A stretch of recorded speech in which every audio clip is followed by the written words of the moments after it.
Hi, I'm Jimmy. In this video, I'm going to walk through what rich people tend to do differently that helps them get rich and then stay rich, and what we can do to help ourselves get rich and ultimately stay that way. And if you like what you see, please hit the thumbs up, hit the subscribe button.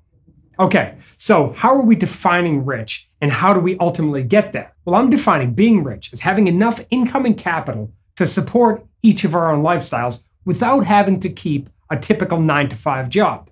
Okay, simple enough. So knowing how to get rich involves a few key things. But for most of us, changing the way we think about making money is likely to be the trickiest part of this whole thing. So what if we were to look at the process of building wealth like this? There are two things that we can spend our money on: assets and liabilities.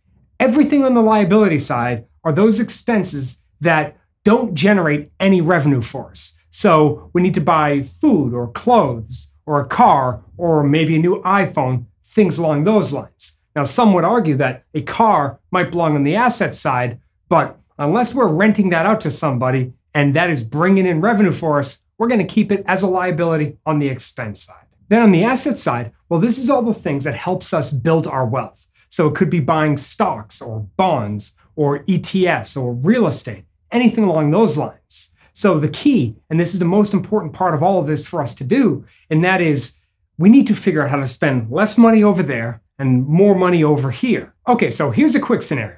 Let's imagine that we're one of those few lucky people that had our parents leave us a trust fund. And every year that trust fund kicks out $50,000 a year to us. So we don't have to work. Are we rich? Maybe. I guess it depends on where we live and how much money we need to survive on an annual basis. But what if that trust fund were to pay us, let's say, $100,000 a year, or $200,000, or $1 million a year? Are we rich now? I'm guessing one of those numbers would likely get us to feel pretty rich, at least from a financial standpoint, especially since we don't have to work since our trust fund is already established. Now, in our example, our parents created the trust fund for us.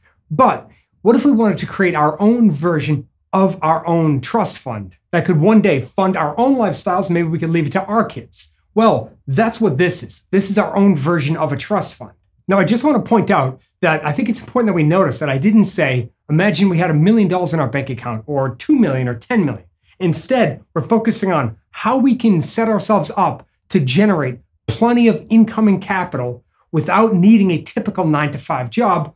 We can do that once our trust fund is established. The key is for us to find ways to put the limited cash that we currently have to work in the most effective ways possible. No matter how much we have, or no matter where we're starting, we need to shift our mindset to begin looking for opportunities to put our money to work so it can earn money for us. So let's imagine that we eat out to lunch a few days a week. Maybe it makes sense for us to stop doing that, or at least do it less. And then we take that money that we're not spending there and we put it to work in some dividend-paying stock or a piece of real estate or a growth stock or an ETF or whatever it might be. So just to illustrate, how about we take that money that we were going to spend on lunch and instead we go out and we buy a single share of AT&T. Right now they're trading at about $38 per share. So we take our lunch money, we go buy AT&T.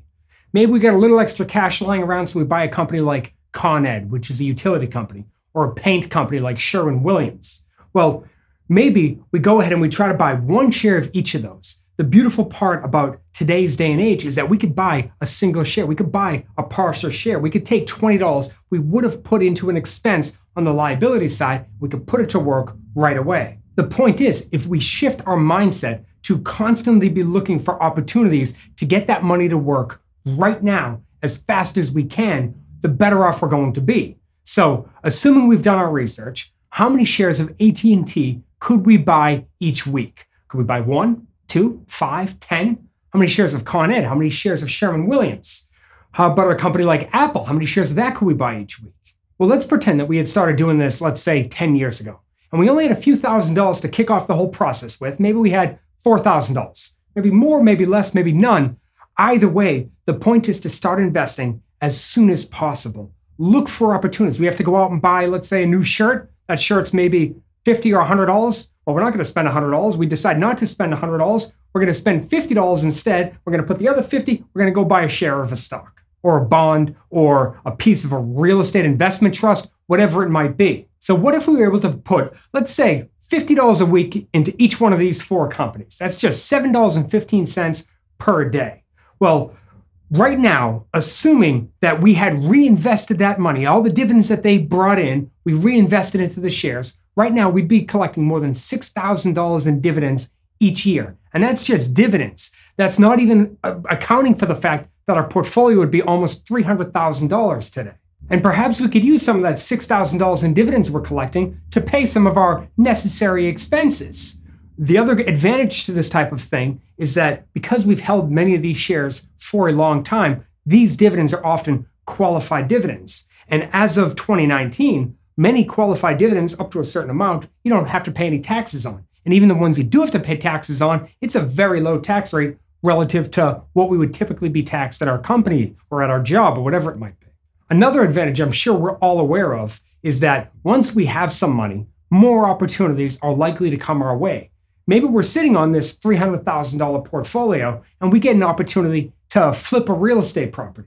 Well, oftentimes, compared to the cash that we put in, well, the return on investment from a real estate, flipping a real estate property could return a significant amount of money in a relatively short period of time. If we didn't have this $300,000 portfolio, that might never have come to us. Now, I'm sure we can already hear some of the naysayers out there. And some of the rebuttals that we're likely to hear would be things like, well, the stock market is too high right now. And maybe that's true. If that's true, we could go ahead and buy bonds or real estate. The point is that if we do our research and stick with investments that we believe are well positioned for solid growth, at least in the near future, then any one of us can build our very own trust fund. And the longer we invest and the more we can return on those investments, the better the chance we have of amassing a great amount of wealth. Now, personally, this is one of the main reasons I started this YouTube channel. I recognize that many people aren't terribly confident when it comes to making investments. My goal is to help guide investors as to what they could look for, show them how to analyze potential investments, and hopefully inspire anybody that is interested in building their own wealth, inspire them to put their money in the best possible investments that they can find. And like I said, if each of us focus on shifting our mindset to look at investments not as something that we have to do, something like a savings account, but instead as something that we desperately want to do in order to accumulate as many solid investments as we possibly can, well, if we were to look at investing like that, getting rich is inevitable, as long as we're smart about doing it. As long as what we do is we eliminate our needless expenses. Instead of going out and buying the new iPhone, we take out our phone, we log into our bank account, and we move that money into our brokerage account. We buy a stock just like that. We've already researched it. Maybe we have a list of stocks that we're already interested in. We jump in and buy it right away. Now, when we go to bed tonight, sure, we don't have the new iPhone, but we got, a few shares of this or a few shares of that. That is likely to serve us much better in the long run. My final point is on the time it takes to accumulate real wealth. I understand that it takes a lot of time. It does. That's unavoidable. If anybody is trying to sell you on the concept of getting rich quickly, I would be super cautious about that. It's going to take a lot of time, but the time is going to pass anyways. No matter what it's passing, we might as well put ourselves in the best possible position to build our wealth and build it in a manner that will one day allow us for us not to have to work at all and live off of whatever revenue we can generate from the assets that we've built up. Now, if you're not sure where to start, outside of knowing that we need to spend less on the liability side and shift that capital into the asset side, outside of that, I'm in the middle of researching right now for my next video, the top 3 best investments for beginners. What would be the 3 investments I would go into right now if I was just starting? So if you haven't done so yet, hit the subscribe button, hit the bell icon. So I appreciate you sticking with me all the way to the end of the video. I hope you found this interesting, and hopefully we each find ourselves thinking about ways to accumulate and build each of our own wealth. So if you have any questions or any video ideas, please let me know what you think in the comments below. Thank you again for sticking with me to the end. I'll see you in the next video. Thanks.